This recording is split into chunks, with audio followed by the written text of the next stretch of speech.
Nagsimula ang pelikula sa isang lalaking nagngangalang Mick, isang dating sundalo na ngayon ay nabubuhay na ng tahimik. Nang umagang yun, makikita siyang naghahanda para sa isang mahalagang paglalakbay, bitbit ang isang folder ng mga dokumento at isang lumang larawan ng kanyang nakababatang kapatid. Habang nasa daan, huminto siya sa isang hardware store at pagkatapos ay bumili ng isang sledgehammer na parabang naghahanda siya para sa isang seryosong bagay.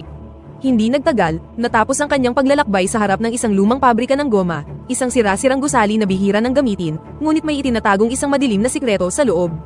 Pagdating doon, isang factory worker ang lumapit kay Nick at inutos sa kanya na umalis. Gayunpaman, ipinakilala ni Mick ang kanyang sarili bilang ang kapatid ni Laszlo, at nang marinig ito, agad siyang dinala ng trabahador sa kanyang amo na si Renda. Nang sa wakas ay nakilala na ni Mick si Renda, ipinaliwanag niya ang dahilan ng kanyang pagbisita. Ang kanyang nakababatang kapatid na lalaki ay namatay sa tinatawag ng pabrika na isang aksidente sa lugar ng trabaho, at pumunta si Mick dito upang humingi ng kabayaran para sa pagkamatay ni Laszlo. Pagkatapos ay ipinakita ni Mick ang official claim papers na sinasabi na ang pamilya ni Laszlo ay entitled sa $127,500 na compensation. Sa halip na tuparin ang kanyang obligasyon, kinutya at ininsulto lang ni Renda si Mick. Kahit na napahiya, iginiit ni Mick na hindi siya aalis nang hindi nakukuha ang pera. Sa pagkainis, inutusan ni Renda ang kanyang mga tauhan na kaladkarin si Mick palabas at bugbugin siya. Gamit ang kanyang karanasan sa pakikipaglaban, nanlaban si Mick at pinabagsak ang ilan sa mga lalaki. Sa kasamaang palad, biglang sumulpot si Renda mula sa likuran at tinutukan siya ng baril. Nang mapalibutan, wala nang ibang choice si Mick kundi ang sumuko. Pagkatapos nito, agad siyang inireport ni Renda sa pulisya sa mga kaso ng pag-atake at attempted murder. Nang araw ding yun, opisyal na inaresto si Mick. Sa police station, ipinakilala si Mick kay Detective Borelli at sa kanyang partner na si Agent Langley. Ipinahayag nila ang kanilang hinala na ang pagkamatay ni Laszlo ay nauugnay sa illegal smuggling operation. Nang marinig ito, nagulat si Mick at hindi makapaniwala na ang kanyang kapatid ay hindi naman talaga namatay sa isang aksidente, ngunit talagang pinatay siya. Para makatulong, nag-alok si Detective Borelli ng isang deal sa kanya. Kung makikipagtulungan si Mick sa kanilang investigasyon sa loob ng Pleasant Hill Prison, tutulong silang mabawasan ang kanyang sentensya. Gayunpaman, nag-aalangan si Mick dahil ayaw niyang mas mapatrouble, ngunit wala siyang ibang choice. Hindi nagtagal, inilipat si Mick sa Pleasant Hill, isang liblib at marahas na bilangguan. Tulad ng karamihan sa mga bagong salta, naharap siya sa pangungutya ng mga veteranong bilanggo. Pagdating niya sa kanyang selda, binalaan siya ng isang kapwa bilanggo na sumunod na lang at tiisin ang anumang mangyari. Nang marinig ito, nalito si Mick. Lock 'em up. Back to yourselves. Move it. Ngunit naging malinaw ang kahulugan nito ng gabing yun. Hinila siya ng mga gwardya mula sa kanyang selda, walang awang pinagbubugbog at inatake ng electric baton.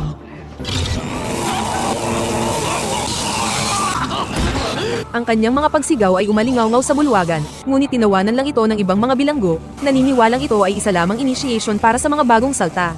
Duguan at nanghihina, itinapon si Mick sa isang maruming isolation cell para doon siya magpalipas ng gabi. Kinaumagahan, binisita siya ng warden ng bilangguan. Hindi tulad ng karamihan sa mga warden, nakaporma siya tulad ng isang mayamang negosyante. Habang kalmado at tahimik, inalok niya si Mick ng isang tasa ng kape at saglit na nakipag-usap sa kanya.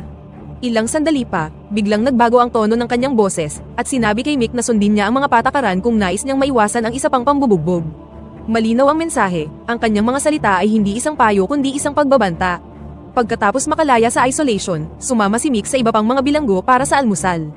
Doon, nakilala niya si Tex, ang kanyang cell neighbor. Ipinaliwanag ni Tex na ang pambubugbog noong nakaraang gabi ay isa lang karaniwang initiation, at nagbabala na ang paglaban dito ay magdadala lamang ng mas masahol na parusa. Habang nag-uusap sila, napansin ni Mick ang isang preso na kumakain ng masarap na pagkain kaysa sa iba. Sinabi sa kanya ni Bud na ang lalaking yun ay si Jack, na nagtatrabaho para sa head warden, kaya nakakakuha siya ng espesyal na pagtrato. Si Bud at ang iba ay nagbabala kay Mick na lumayo kay Jack kung gusto niyang makaiwas sa mas malaking gulo. Pagkatapos ng almusal, ipinadala ang mga bilanggo upang linisin ang prison yard. Habang nagtatrabaho, nakita ni Mick ang isang matandang preso na nahihirapan sa mga supply at tumulong sa kanya. Ang matandang lalaki, nakilala sa alias na Wizard, ay tanyag sa kanyang mga nakakaaliw na kwento at kakaibang pag-uugali. Sinabi niya kay Mick ang tungkol sa isang tunnel sa Block D na minsang ginamit noong asylum pa ang bilangguan. Ayon kay Wizard, ang tunnel ay direktang humahantong sa kagubatan at maaaring maging daan palabas. Karamihan sa mga bilanggo ay isinasaalang-alang ang kanyang kwento na hindi totoo at walang kwenta. Sa sandaling tumunog ang prison bell, nagtipon ang mga bilanggo sa gitna ng prison yard. Doon, dalawang grupo ang nagharap at isang bruskong bilanggo ang humamon kay Jack sa isang laban. Si Jack, na tinatawag ang kanyang sarili na hari ng Cell Block 13, ay tinanggap ang hamon ng walang pag-aalinlangan. Why don't the guards stop it? Nang magsimula ang laban, halos pantay lang sa husay ang dalawang fighter, ngunit lumaki ang mga bagay-bagay ng saksakin ng isa sa mga tauhan ni Jack ang challenger gamit ang isang kutsilyo. Agad na lumaki ang karahasan ng magsalpukan ng dalawang magkaaway na panig. Nang makita ito, ang mga gwardya ay naglabas ng tear gas, habang ang warden naman, na nanunood sa taas ng isang tore, ay nagutos ng warning shot upang ihinto ang kaguluhan. Gamit ang Gatling gun, isang gwardya ang walang habas na nagpaputok sa lupa, at ilan sa mga bilanggo ang natamaan sa paa. Kinabukasan, habang nagtatrabaho sa storage area, ang kaibigan ni Mick na si Greenhorn ay aksidenteng nahulog ang isang sako. Nang mabuksan ito, nakakita sila ng mga nakatagong pakete ng kontrabando. Sa pagkabigla, mabilis nila itong ibinalik sa sako bago pa sila mapansin ng mga gwardya. Kalaunan ng araw na yon, binisita si Mick ni Detective Borelli at lihim na nakipag-usap sa kanya. Sa kanilang pag-uusap, tinanong ng detective kung may nakita siyang kapakipakinabang, at sumagot naman si Mick sa pamamagitan ng pagsabi tungkol sa mga kontrabandong nakatago sa mga shipment mula sa kumpanya ni Renda. Nang marinig ito, nangako si Borelli na magsusulong ng parol kapalit ng kanyang kooperasyon. Samantala, ang assistant warden ay naghatid ng ulat tungkol kay Mick. Dito nabunyag na minomonitor siya ng warden sa pamamagitan ng CCTV, at alam niyang nakipag-ugnayan sa kanya si Detective Borelli. Nalaman din niya na ang pagkakaaresto ni Mick ay dahil kay Renda, ang kanyang partner sa smuggling ring. Sa sobrang galit, hinarap niya si Renda sa kanyang pabrika. Iginiit ni Renda na gusto niya lang pigilan si Mick na ma-uncover ang kanilang iligal na operasyon, ngunit binalaan siya ng warden na huwag siyang kikilos nang wala ang kanyang approval. Samantala sa bilangguan, ang presong si Greenhorn ay gumawa ng desperadong pagtatangkang tumakas mula sa mga gwardya, na tinarget siya ng walang dahilan. Nang makorner si Greenhorn, inatake siya ng mga gwardya ng malakas na electric shock, na agad niya namang ikinamatay nang mahulog siya sa unang palapag. Ang kanyang katawan ay iniwan sa sahig magdamag, bago ito tuluyang tinanggal ng mga gwardya kinaumagahan. Habang nag-aalmusal ang ibang mga bilanggo, inutusan si Mick na kuskusin ang mga mantsa ng dugo ni Greenhorn mula sa sahig. Habang nagtatrabaho siya, dumating ang warden at inalok siya ng isang deal. Nangako siyang babawasan ang sentensya ni Mick kung papayag siyang magtrabaho para sa kanya. Ngunit ang totoo, ang layunin niya ay takutin talaga si Mick at ilayo siya sa kanyang smuggling operation. Upang higpitan ang kanyang pagkakahawak, nakipag-deal ang warden kay Jack, ang pinakakinatatakutang bilanggo sa Pleasant Hill Prison, upang panatilihing nasa kontrol ang iba. Maging si Jack, na isang malupit na kriminal, ay mukhang nanginginig sa takot sa kanyang mga pagbabanta. Sa likod ng kanyang magalang na tono, ipinakita ng warden ang kanyang sarili na walang awa at laging kinakalkula ang lahat. Sa sumunod na araw, sinimulan na ni Jack ang pagtesting kay Mick. Sa harap ng iba pang mga preso, itinapon niya ang kanyang pagkain at inakusahan si Mick na sinira ang kanyang agahan. Gayunpaman, tumanggi si Mick na tanggapin ang sisi at lumaban, na mas lalong nagpagalit kay Jack. Nang maliitin siya ng isa sa mga tauhan ni Jack, siniko ni Mick ang mukha ng lalaki. Nang makita ito, mabilis na binalaan ni Tex si Mick na manatiling alerto, dahil siya ngayon ay naging ang pangunahing target ni Jack. Kalaunan, habang nagtatrabaho sa storage area, tinambangan ni Jack at ng kanyang mga tauhan si Mick. Naging marahas ang kanilang laban, ngunit ang mga kasanayan sa pakikipaglaban ni Mick ay nagbigay sa kanya ng kalamangan. Nagawa niyang sakalin si Jack at muntik na siyang patayin. Sa sandaling yun, nagpakita ang warden at pinanood ang kanilang laban. Ihinagis niya ang isang metal chain kay Jack, at agad niya naman itong ginamit upang baliktarin ang laban. Hindi nagtagal, nabawi ni Mick ang kontrol at ibinalot muli ang chain sa leeg ni Jack. Sa pagkakataong ito, huminto si Mick nang malapit nang mamatay ang kalabang preso. Tumanggi siya na maging katulad ni Renda o ng warden, na pinapatay ang sino man na humadlang sa kanilang daan. Nadismaya dito ang ilan sa mga bilanggo, na matagal nang nagnanais na madispatcha si Jack. Ang warden, nagalit na galit sa pagsuway ni Mick, ay inutos sa kanyang mga tauhan na ilagay ang dalawang preso sa Bartolina. Habang nakakulong, nagkunwari si Jack na masakit ang kanyang tiyan. Nang lumapit ang isang bantay para tulungan siya, agad siyang inatake ni Jack at tumakas. Samantala, habang nakakulong si Mick sa isang masikip na selda, pumasok ang isang doktor na may dalang kahina-hinalang syringe. Habang naghahanda na siyang turukan si Mick, pumasok si Jack at pinabagsak siya. Dito nabunyag na lihim na nagtutulungan ang dalawa para sa isang plano ng pagtakas sa kulungan.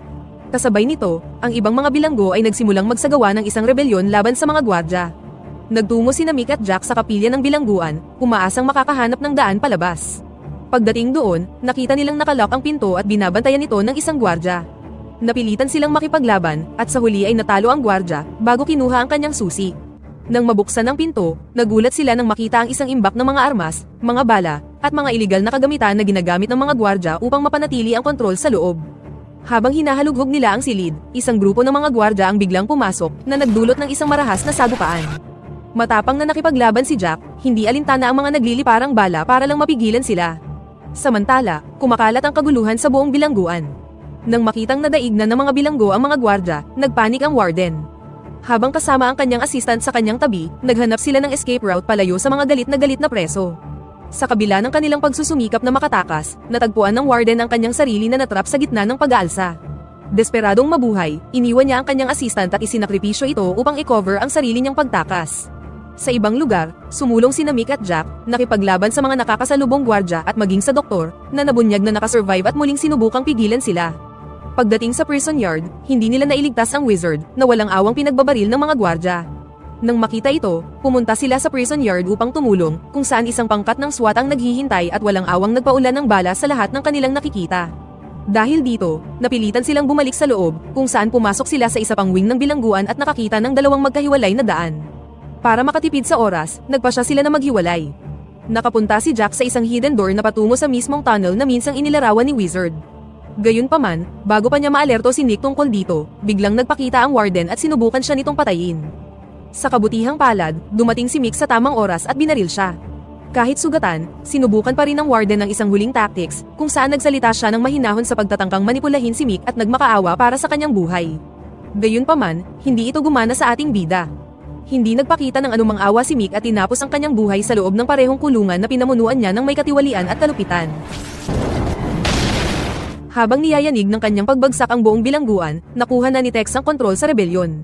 Nang makaharap ang SWAT team, hiniling niya na ang gobernador at mga pangunahing organisasyon ay pumunta sa Pleasant Hill upang malantad ang katiwalian at pang-aabuso na nakatago sa loob ng mga pader nito. Samantala, nakarating na sina Mick at Jack sa dulo ng tunnel. Sa sandaling makalabas, nilanghap ni Jack ang sariwang hangin ng may kagalakan, at ninamnam ang kalayaan sa unang pagkakataon makalipas ang ilang taon. Matapos tumawid sa kagubatan, nagpasya silang maghiwalay upang maiwasan ang pagtugis ng mga pulis. Bago umalis, humingi ng tawad si Jack kay Mick para sa sakit na idinulot niya sa kulungan. Inamin niyang nagsilbi siya sa warden dahil sa takot at para na din makasurvive. Ngayong natalo na ang malupit na warden, tinawag niya si Mick na ang tunay na bayani sa kwento. Makalipas ang ilang linggo, binisita ni Mick ang puntod ng kanyang nakababatang kapatid. Habang nakatayo siya sa katahimikan, biglang pinalibutan ng mga sasakyan ng pulis ang lugar. Nang makita ito, biglang nagpanik si Mick at naghanda na para sa pag-aresto. Sa halip na hulihin, lumapit sina Detective Borelli at Agent Langley at tiniyak sa kanya na malaya na siya. Dahil sa kanyang kooperasyon, ang mga autoridad ay nagawang buwagin ang pinakamalaking smuggling ring sa Amerika at ibinasura ng gobernador ang lahat ng kaso laban sa kanya. Bukod dito, natanggap na din ni Mick ang pinakahihintay na death compensation para sa kanyang kapatid. Si Agent Langley, na humanga sa tapang at kabutihan ni Mick, ay nag-alok sa kanya ng trabaho sa gobyerno. Gayunpaman, tinanggihan ito ni Mick dahil ang focus na niya ngayon ay sa kanyang pamilya at hindi na sa bagong misyon. Sa huling eksena, pumasok si Mick sa pabrika ni Renda, dala ang sledgehammer na minsan niyang binili para gawin ng isang bagay. Nang may malamig na tono sa kanyang boses, pinilit niya si Renda na aminin ang kanyang mga kasalanan. Pagkatapos nito, itinali niya siya sa isang gumaganang grinder machine. Nakuha ni Renda ang kapalarang nararapat para sa kanya, at sa wakas ay naipaghiganti na ni Mick ang pagkamatay ng kanyang kapatid, at dito na nagtatapos ang pelikula. Pakipindot naman ang like button kung nagustuhan mo ang pelikula at kung hindi naman, pindutin mo ng 2 beses ang dislike button para lang makasiguro.